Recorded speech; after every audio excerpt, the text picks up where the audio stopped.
Very good morning everyone. तो जैसे मैंने लास्ट टाइम बताया था ना कि हमें एक तो बैलेंस शीट बनानी होती है, साथ में नोट्स टू अकाउंट्स बनाना होता है। तो बेटर है कि पूरी बैलेंस शीट 2 बार बना दो। एक बार तो प्रॉपरली बैलेंस शीट बनाओ, सिर्फ हेड और सब हेड लिखो। दूसरी बार क्या करो, हेड और सब हेड लिख के हर सब हेड में थोड़ा थोड़ी जगह छोड़ दो। ठीक है, फिर ऐसा टाइप का एक क्वेश्चन आ जाता है। अगर तुम्हें क्वेश्चन मिलेगा मैक्सिमम ऐसा क्वेश्चन मिलेगा। ये इतनी सारी चीज़ें दी होंगी, तुम्हें कहीं ना कहीं पुट करनी है। तो यहाँ से पढ़ते हुए चलेंगे, जहाँ जहाँ पे उसकी जगह होगी वहाँ पे उसे पुट करते रहेंगे। ईजी है। ठीक है, बस एक चीज़ याद रखना जो तुम्हें बता रहा हूँ कि जब शेयर कैपिटल बनता है तो शेयर कैपिटल में ऑथराइज्ड कैपिटल सिर्फ हम दिखाते हैं बस शो के लिए। इशूड कैपिटल भी बस हम ऐसे शो करते हैं। मेन होती है सब्सक्राइब्ड कैपिटल, भी हम वैसे शो करेंगे। तो उसमें से सब्सक्राइब्ड कैपिटल जिसका हमने पैसा मंगा लिया है, फुली कॉल्ड अप, क्या है फुली कॉल्ड अप या फिर कॉल्ड अप, जितने रुपए हमने मंगा लिए उतने रुपए में दिखाएंगे। जैसे 10 रुपये में से अगर हमने 6 रुपये मंगाए सिर्फ, तो जितने शेयर होंगे इंटू 6 हो जाएगा। वो क्लियर हो गया। उसमें से लेस करते हैं कॉल इन अरियर। क्या करते हैं? Less calls in arrear less करते हैं। कॉल्स इन अरियर मतलब होता है कि जितना पैसा मंगाया है उसमें से जो पैसा नहीं मिला है, ठीक है, ऐड करते हैं इसमें शेयर फॉर फीचर। क्या करते हैं? शेयर फॉर फीचर करते हैं। ठीक है, शेयर फॉर फीचर को तो इसमें क्या बोलते हैं? शेयर फॉर फीचर का मतलब होता है कि जो ये पैसा आया नहीं है ना, कॉस्ट इन एरियर का पैसा तो आया नहीं है। अब जब ये पैसा आया नहीं है तो अब क्या कर देंगे? हम इसके शेयर जब्त कर देते हैं। इनके शेयर क्या कर देते हैं? जब्त कर देते हैं। जो जितने रुपए हम पे आ रखे हो तो हमारा फायदा हो गया ना, शेयर भी हम पे वापस आ गया और उसके रुपए भी हम पे बच गए। ठीक है, तो शेयर फॉर फीचर को ऐड कर देते हैं। इतना क्लियर हो गया? ठीक है, इसमें 2 टाइप के होते हैं। शेयर कैपिटल के अंदर 2 टाइप के होते हैं, एक तो इक्विटी शेयर होता है और एक होता है प्रेफरेंस शेयर। इतना क्लियर हो गया? ठीक है, अब प्रॉपरली एक क्वेश्चन करते हैं। ये आपका प्रॉपरली एक फुल फ्लैश क्वेश्चन है। ठीक है, ऐसा टाइप का क्वेश्चन आपका आ सकता है, मैक्सिमम ऐसा आ सकता है। वैसे क्वेश्चंस कैसे आते हैं? आपको कुछ भी दे देंगे, जैसे सपोज करो आपको बोल दिया इंटरेस्ट ऑन डिवेंचर, तो आपसे पूछा जाएगा इसका हेड क्या और सब हेड क्या है। ठीक है, तो इंटरेस्ट ऑन डिवेंचर का आपको हेड और सब हेड बताना है। तो आपको इसमें कैसे बताना है? इंटरेस्ट ऑन डिवेंचर आपका करंट लायबिलिटी हो गया, इंटरेस्ट पे करना है तो करंट लायबिलिटी है। अब करंट लायबिलिटी में किसके अंदर आ रहा है? ये अदर करंट लायबिलिटी के अंदर आता है। ठीक है, तो हेड और सब हेड दोनों आपको बताना होता है। क्लियर हो गया? इस टाइप से आपको क्वेश्चन करना होता है। और मैक्सिमम क्वेश्चन ऐसा आएगा कि पूरा क्वेश्चन दे देंगे, इसको बैलेंस शीट में डालो। तो इसको डालेंगे कैसे? पहले तो देखो, जो मेरा तरीका है सिंपल सा। ठीक है, इसमें सिंपल सा क्या है, आपको सबसे पहले यहाँ पे एक बैलेंस शीट बना दो सबसे पहले। ठीक है ना,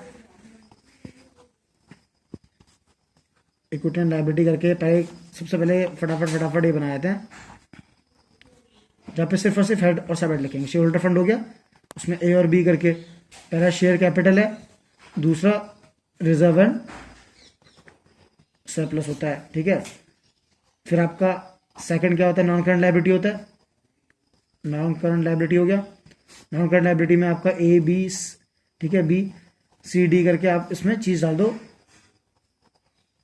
लॉन्ग टर्म बोरोइंग था, लॉन्ग टर्म बोरोइंग हो गया। ठीक है, आपका नेट डेफर्ड टैक्स लायबिलिटी हो गया। ठीक है, आपका लॉन्ग टर्म प्रोविजन हो गया, जो 12 महीने से ऊपर के सारे, और आ गया अदर नॉन करंट लायबिलिटी हो गया। सिंपल। ठीक है, अब थर्ड में आपका करंट लायबिलिटी डाल देते हैं। करंट लायबिलिटी में भी वही होगा, शेयर डाल देते हैं आपका। आपका आ गया शॉर्ट टर्म बोरोइंग आ गया। ठीक है, शॉर्ट टर्म प्रोविजन आ गया, आपका ट्रेड पेबल आ गया, और अदर करंट लायबिलिटी आ गया। ठीक है, यहाँ पे आपका आ जाएगा फिर टोटल। क्या आ जाएगा? टोटल आ जाएगा आपका ऐसे। सिंपल। फिर यहाँ सेकंड शुरू करेंगे, एसेट। एसेट में आपका फर्स्ट वही होगा, नॉन करंट एसेट हो गया। नॉन करंट एसेट में सबसे पहले आ जाता है आपका फिक्स एसेट आता है। ठीक है, बी सेकंड आपका आता है non current investment. Non current investment आ गया आपका। ठीक है, सी में उसका आपका क्या बोलते हैं? आपका आ जाएगा long term loans in advance, जो आपने लोन दिया होगा किसी को। ठीक है ना, आपको क्या बोलते हैं? ये हो गया। अब यहाँ पे आता है नेट डेफर्ड टैक्स एसेट। ठीक है, ये आपका आ जाएगा अदर नॉन करंट एसेट। ठीक है, आप अभी हेडिंग और सब हेडिंग डाल दो, ठीक है ना। बैलेंस शीट की प्रिपरेशन कर रहे हो आप अभी।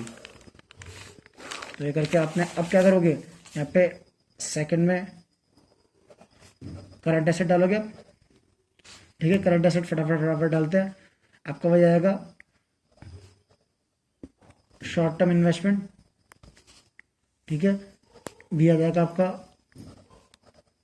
Short term loans and advance आ जाएगा, ठीक है। सी और डी करके आपका सी क्या आ जाएगा, यहाँ पे इन्वेंट्री लिख देते हैं। इन्वेंट्रीज हो गया, कैश इक्विवेलेंट हो गया, आपका ट्रेड रिसीवेबल हो गया, और हो गया अदर करंट एसेट, ठीक है। यहाँ पे फिर आप टोटल करके ये जगह छोड़ दोगे, आपकी बैलेंस शीट बन गई, ठीक है। आपकी फाइनल बैलेंस शीट है, फाइनल अमाउंट आएगी। अब ऐसे आपको नोट्स टू अकाउंट्स बनाने होते हैं। तो नोट्स टू अकाउंट्स बनाने में आपको देखो यहाँ पे नोट्स टू अकाउंट्स लिखोगे। अब देखो सिंपल एंड शॉर्ट तरीका है, नोट्स टू अकाउंट्स में कुछ मत करो, आप ऐसे ही करके जो मेन चीज आपको लगता है कि जिसके अंडर चीजें आ सकती है वो चीजें आप डालते रहो, ठीक है ना। फर्स्ट सेकंड थर्ड फोर्थ करके, जैसे आपने यहाँ पे, ठीक है। अब जैसे यहाँ पे आपको क्या लिखना है, सबसे पहले आप यहाँ पे लिख दो फर्स्ट करके, सबसे पहले आएगा, ठीक है। नोट्स टू अकाउंट्स में तो होता है एक रफली इन चीजों के अंदर क्या करना है, जैसे कि आपका ये शेयर होल्डर फंड के अंदर शेयर कैपिटल है, उसके अंदर क्या क्या चीजें आती है वो सब यहाँ दिखानी है। तो वो चीजें मेन लिख दो, ठीक है ना। सबके लिए जगह छोड़ दो। जैसे मैंने फर्स्ट करके डाल दिया, यहाँ मैं लिख दूंगा शेयर कैपिटल, क्या लिखूंगा, शेयर कैपिटल लिख दूंगा, ठीक है। यहाँ पे मेरे को हेडिंग डालने की जरूरत नहीं, शेयर होल्डर फंड डालने की जरूरत नहीं, सिर्फ पॉइंट शेयर कैपिटल लिख के मैं जगह छोड़ दूंगा इतनी, ठीक है। इतनी जगह छोड़ देता हूँ। फिर सेकंड रिजर्व एंड सरप्लस होता था, तो रिजर्व एंड सरप्लस लिख के इतनी जगह उसके लिए छोड़ दूंगा, ठीक है ना। फिर यहाँ पे थर्ड लिख के, अब थर्ड में देखूंगा इसमें भाई किसकी मेरे को और जरूरत है, ठीक है। नॉन करंट में लॉन्ग टर्म बोरिंग की जरूरत पड़ सकती है हमें, तो यहाँ पे लिख दूंगा लॉन्ग टर्म बोरिंग लिख दूंगा, ठीक है ना। उसके लिए थोड़ी जगह छोड़ दूंगा ताकि कुछ चीज़ आए तो उसके अंदर मैं डाल दूँ, ईजी हो रहा है, ठीक है। बस हेडिंग लिखने की जरूरत नहीं, सब हेडिंग अंदर अंदर लिखते रहो।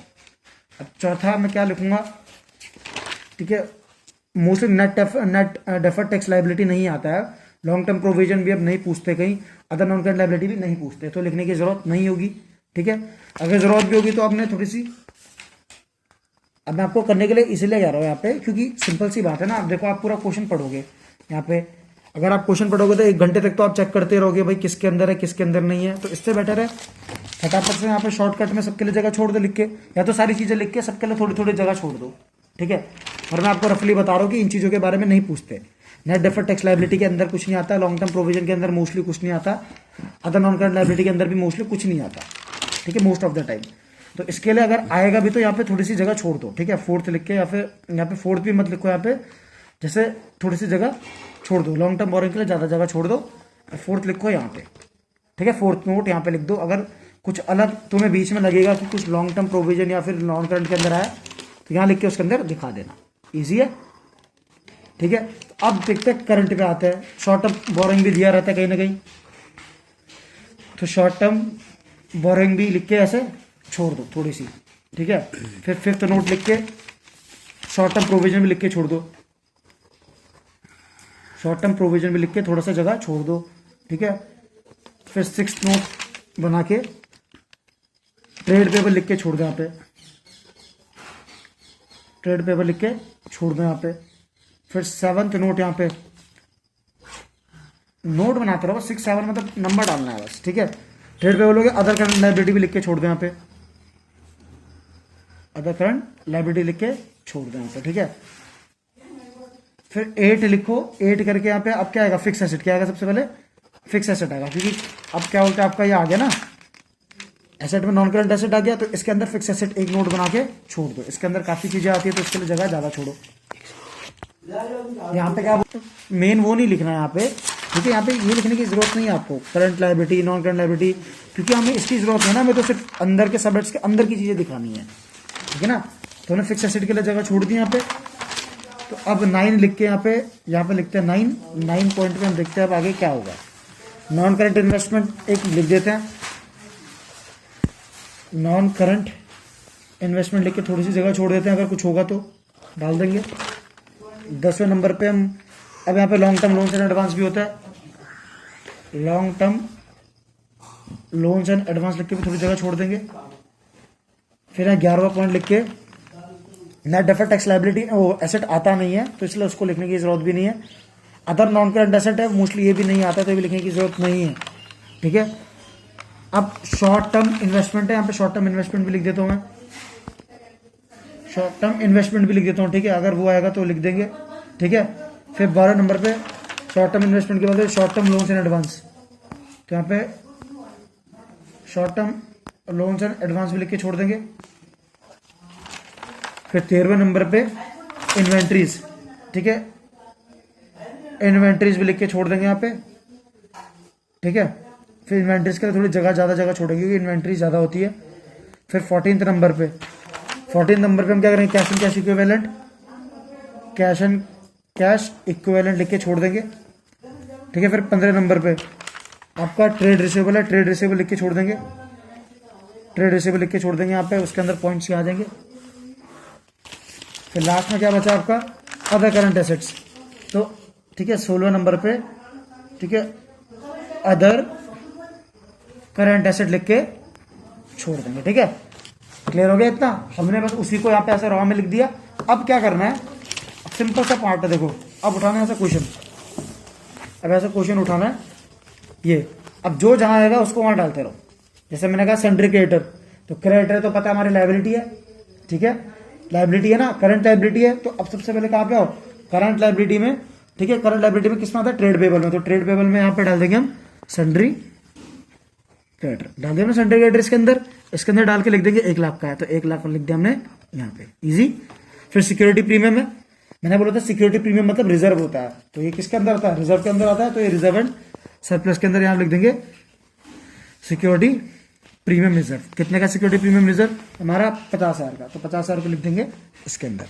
अभी नोट्स तो अकाउंट्स के अंदर डाले जा रहे हैं, ठीक है, हमने सबकी हेडिंग लिख दी थी। थर्ड है interest on debenture, 28,000। Interest on debenture मैंने बताया था, इंटरेस्ट मतलब पे करना है, 12 महीने से पहले पे करना है, तो करंट एसेट को करंट लायबिलिटी होगी हमारी। अब करंट लायबिलिटी में हमारा क्या होता है, अदर करंट लायबिलिटी होती है, तो इंटरेस्ट ऑन डिवेंचर यहाँ लिख देंगे अदर करंट लायबिलिटी के अंदर 28,000, इजी है। अब देखो ऑथराइज्ड कैपिटल वगैरह आपको पता सब शेयर कैपिटल में आती है, ऑथराइज्ड शेयर कैपिटल यहाँ लिख देंगे, ठीक है। ऑथराइज्ड शेयर कैपिटल कितना बोला है उसने, 1,20,000 है, 12 लाख का है, कितना का है, 12 लाख। तो इसकी कोई यहाँ पे जरूरत नहीं होती, बस इसको डबल डैश कर देते हैं, बस इसको नोट्स अकाउंट्स में दिखाते हैं, ठीक है। हो गई 12 लाख की यहाँ पे। अब नेक्स्ट क्या बोला है उसने, सब्सक्राइब कैपिटल। अब मेन ये कि हमने सब्सक्राइब कितने करी, उसमें से अभी मतलब लोगों ने कितने की खरीदी, 8 लाख की खरीदी है, कितने खरीदी है, तो सब्सक्राइब्ड कैपिटल 8 लाख के लोगों ने खरीदी है। मेन ये होती है जितने के लोगों ने खरीदे हैं शेयर। अब उसमें से क्या हो गया, उसमें से कॉल इन अरियर हो गया, इतने रुपए का हमें मिला नहीं है, 15,000 का हमें मिला नहीं है, दिख रहा है कॉल इन अरियर, तो यहां होगा लेस कॉल्स इन अरियर, इतने रुपए का हमें मिला नहीं है। कितने रुपए का नहीं मिला हमें, 15,000 का, तो ब्रैकेट में लिख दीजिए 15,000 रुपए का हमें पैसा इसमें से मिला नहीं 8 लाख में से, इजी है, आसान था इतना। अब ये हो गया। अब इसमें नेक्स्ट देखते हैं कहीं पे शेयर फॉरफीचर तो नहीं है, क्योंकि शेयर फॉरफीचर भी इसमें आता है, नहीं है, ठीक है ना, शेयर फॉरफीचर नहीं है, तो इसको यहाँ पे करते हैं क्लोज, ठीक है, इसको यहाँ पे कर देंगे हम क्लोज कर देंगे। अब देखो यहाँ पे सिंपल, मैंने कहा था ऑथराइज कैपिटल हम नहीं दिखते, हम देखते सब्सक्राइब कैपिटल। 8 लाख का लोगों ने वो करा, उसमें से 15,000 का नहीं मिला, तो कितने का बचा टोटल, 8 लाख में से 15,000 तो कितना आ गया आपका, वो यहाँ पे इधर लिख दो, 7,85,000 का हमारा हो गया शेयर कैपिटल, इजी था। अब आगे देखते हैं next, statement of profit and loss balance. ये प्रॉफिट एंड लॉस दिख रहा है, लायबिलिटी में लिखा है, तो मतलब क्या हो गया हमारा, प्रॉफिट है, ठीक है ना। लायबिलिटी में जब भी लिखते हैं प्रॉफिट होता है इसका मतलब, ठीक है। 75,000, तो प्रॉफिट आपको पता है इधर आता है सरप्लस नाम से, सरप्लस नाम से यहाँ लिख देंगे 75,000 डाल देंगे रिजर्व एंड सरप्लस के अंदर। अब नेक्स्ट क्या है यहाँ पे, 6% डिबेंचर, 6% डिबेंचर। डिबेंचर तो आपको पता है लॉन्ग टर्म बोरिंग होता है, ठीक है, तो लॉन्ग टर्म बोरिंग आपका ये रहा, इसके अंदर लिख देंगे 6% डिबेंचर। कितने क्या डिबेंचर आपका, 6 लाख के, तो 6 लाख के डिबेंचर आपके यहाँ पे आ गए, ठीक है। अब बिल पेबल है, बिल पेबल आपको पता है करंट लायबिलिटी होती है, उसके अंदर ट्रेड पेबल के अंदर आता है बिल पेबल। कितने का आपका बिल पेबल, 76,000, तो 76,000 का आपका बिल पेबल हो गया, ठीक है। फिर नेक्स्ट क्या है, आप cash at bank. Cash at bank and cash in hand, आपको पता है ये तो किस में आता है, कैश एंड कैश इक्विवेलेंट, क्योंकि एसेट है, एसेट के अंदर आता है कैश एंड कैश इक्विवेलेंट में। तो cash in hand and cash at bank, आपको याद करना पड़ेगा कि मतलब एसेट में है या लायबिलिटी में है। फिर देखो ये लॉन्ग टर्म में है या मतलब नॉन करंट में है, करंट में है, करंट में है तो किसके अंदर है, ठीक है ना। एक बार ये आ गया तो उसके बाद कुछ है नहीं।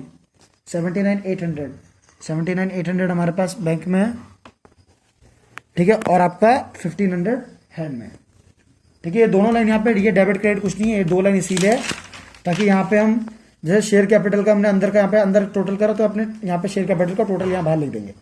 जैसे हमने रिजर्व एंड सरप्लस के अंदर लिखे ना तो टोटल उसका आप यहाँ लिख देंगे ताकि आसान पड़े, भी बता रहा हूँ। इतना क्लियर हो गया। नेक्स्ट है इन्वेस्टमेंट। इन्वेस्टमेंट लिखी है तो उसको लॉन्ग टर्म मानेंगे, क्या मानेंगे, लॉन्ग टर्म मानेंगे। आप शॉर्ट टर्म भी मान सकते हो पर आपको दिखाना पड़ेगा नोट्स में ऐसे स्टार बना के दिखा देना कि भाई अज्यूम्ड दैट ये, ठीक है। तो लॉन्ग टर्म इन्वेस्टमेंट दिखा देते हैं। इन्वेस्टमेंट कितने की है, इन्वेस्टमेंट है 95,000 की, तो 95,000 की सीधा डाल देता हूँ इन्वेस्टमेंट। अब नेक्स्ट क्या बोल रहा हूँ, प्रीलिमिनरी एक्सपेंस। प्रीलिमिनरी एक्सपेंस का मतलब होता है शेयर इशू करते हुए जो पहले खर्चा होता है छोटा मोटा। याद रखना दो चीजें, प्रीलिमिनरी एक्सपेंस, ये शेयर पे कोई भी खर्चा कर रहे हैं हम शेयर खरीदते वक्त, मतलब सॉरी शेयर बेचते वक्त, या फिर हम जब क्या होता है डिस्काउंट में डिबेंचर को बेच रहे हैं, ये सारे खर्चे माइनस होते हैं हमारे सिक्योरिटी प्रीमियम में से। किसमें से माइनस होते हैं, सिक्योरिटी प्रीमियम, मतलब रिजर्व एंड सरप्लस में से माइनस होते हैं। तो यहाँ पे लेस कर देता हूँ मैं, माइनस कर देता हूँ, ठीक है। प्रीलिमिनरी एक्सपेंस यहाँ माइनस कर देंगे, कितना है 9,000 है, तो 9,000 रुपया कर दिया मैंने माइनस ब्रैकेट में, ठीक है। अबे loan and advance to staff, हमने लोन दिया किसको, स्टाफ को हमने लोन दिया है, ठीक है। स्टाफ को लोन दिया तो हमारा क्या हो गया, लोन एंड एडवांस हो गया, मतलब एसेट बन गया हमारा। एसेट में क्या बन जाएगा, long term loan and advance, ठीक है ना। लोन टू स्टाफ आपको आ जाएगा इधर, क्योंकि हमने उनको दिया, ठीक है ना। अब कितना दिया लोन हमने, 95,000 का दिया, 95,000 का हमने इनको लोन दे दिया। अब गुडविल बिल्डिंग, ये तो आपको पता है एसेट है, फिक्स एसेट है, ठीक है। तो आपका फिक्स एसेट में रहेगा यहाँ पे आप इंटेंजिबल टेंजिबल करके भी दिखा सकते हो, ठीक है। गुडविल और बिल्डिंग हो गया। गुडविल कितने की आपकी, 50 की गुडविल है, 6 लाख की बिल्डिंग है, 50,000 की है, 6 लाख की बिल्डिंग है। प्लांट एंड मशीनरी के साथ लेस डेप्रिसिएशन ये दिखाना पड़ेगा आपको, ठीक है। प्लांट एंड मशीनरी कितने का है, अंदर ये अंदर ही दिखा दो। प्लांट एंड मशीनरी आपका 6,60,000 का है, उसमें से 66,000 का डेप्रिसिएशन है, तो 5,94,000 की आपकी है प्लांट एंड मशीनरी, ठीक है। अब नेक्स्ट क्या बोला है उसने, इन्वेंट्री। क्या बोला उसने, इन्वेंट्री। इन्वेंट्री तो आपको पता है, इन्वेंट्री खुद ही एक आइटम है आपका इसके अंदर, करंट के अंदर। कितने की इन्वेंट्रीज है आपकी, 10,000 रुपये की इन्वेंट्री है, 10,000 रुपये की इन्वेंट्री यहाँ डाल दो, ठीक है। नेक्स्ट क्या डेटर्स है, डेटर कितने का, 1,74,000। आपको पता है डेटर ट्रेड रिसीवेबल में आता है, ठीक है। तो ट्रेड रिसीवेबल ये रहा आपका डेटर्स। डेटर्स आपका ये आ गया, कितना है डेटर्स आपका, डेटर्स की ओरिजिनल वैल्यू डालनी है, ठीक है, 1,74,000। तो 1,74,000 यहाँ आ गया। उसके नीचे लिखा है प्रोविजन फॉर डाउटफुल डेट, दिख रहा है, ये प्रोविजन में आएगा, बताया था ना प्रोविजन में आएगा। लायबिलिटी हो गई है, किस में आएगा, करंट प्रोविजन में आएगा, क्योंकि छोटे टाइम के लिए है। तो लायबिलिटी खोलो यहाँ पे, ठीक है, यहाँ पे डालेंगे शॉर्ट टर्म प्रोविजन में। शॉर्ट टर्म प्रोविजन कितना है, 8,700, यानी कि प्रोविजन फॉर डाउटफुल डेट 8,700 हम यहाँ डाल देंगे। इजी है। फिर आपका फर्नीचर बचा, फर्नीचर का आपका फिक्स एसेट के अंदर आएगा, यहाँ पे लिख रहे हैं फर्नीचर में लिखा, कितने का फर्नीचर हमारा, फर्नीचर है हमारा 14,400।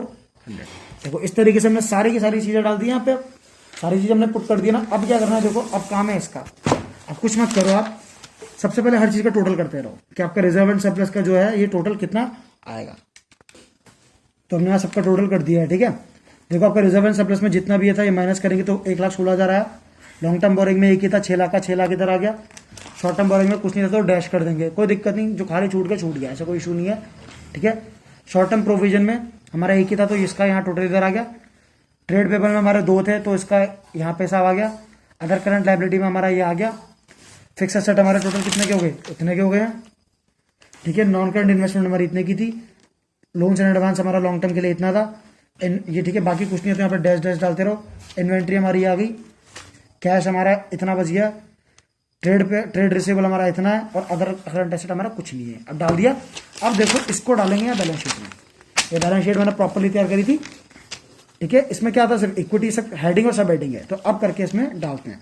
शेयर कैपिटल कितने का था देखते हैं यहाँ पे, ठीक है। 7,85,000 का था, तो शेयर कैपिटल सीधा डालेंगे 7,85,000। रिजर्व एंड सरप्लस कितने का था, रिजर्व एंड सरप्लस था 1,16,000, तो 1,16,000, सिंपल। अब नॉन करंट लायबिलिटी में देखते हैं long term borrowing. Long term borrowing कितने की थी, 6 लाख की, तो 6 लाख की यहाँ पे लॉन्ग टर्म बोरिंग डाल देंगे इजीली, ठीक है। नेट डेफर्ड टैक्स लायबिलिटी कुछ नहीं था, यहाँ पे डैश आएगा। लॉन्ग टर्म प्रोविजन भी कुछ नहीं था, डैश आएगा। अदर का नॉन करंट लायबिलिटी भी कुछ नहीं था, डैश आएगा। करंट लायबिलिटी में शॉर्ट टर्म बोरिंग कुछ था हमारा, शॉर्ट टर्म बोरिंग भी कुछ नहीं था, डैश आएगा। शॉर्ट टर्म प्रोविजन कुछ था हमारा, शॉर्ट टर्म प्रोविजन 8700 था, 8700 आएगा। ट्रेड पेबल हमारा कुछ था, हाँ 1,76,000 का था, तो 1,76,000 यहाँ पे आएगा। अदर करंट लायबिलिटी हमारी कुछ थी 28,000 की थी, 28,000 रुपये यहाँ पे आ जाएगा। आपका पूरा का पूरा टोटल क्या बन गई, टोटल लायबिलिटी आ गई। इन सबको प्लस करोगे आपके यहाँ पे टोटल लायबिलिटी आ जाएगी। क्लियर हो गया, ठीक है। आपकी टोटल लायबिलिटी जरा इसको ऐड करते हैं। आपकी टोटल लायबिलिटी कितने की आ रही है, आपकी टोटल लायबिलिटी आ रही है 17,13,700 की। क्लियर हो गया आपको कैसा है, ठीक है।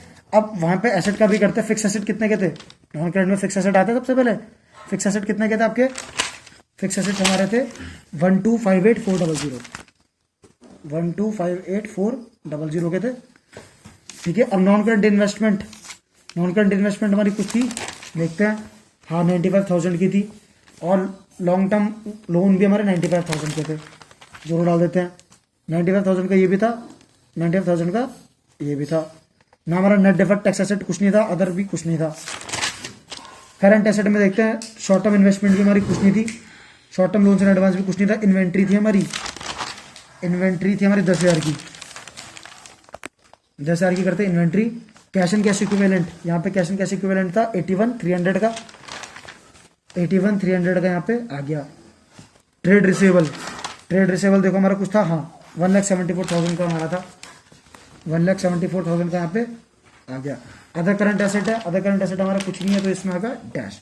इन सबका भी आप जो टोटल करोगे तो आपका सेम आएगा 17,13,700। तो आपके ऐसे करके बैलेंस शीट पूरी हो जाएगी मैच।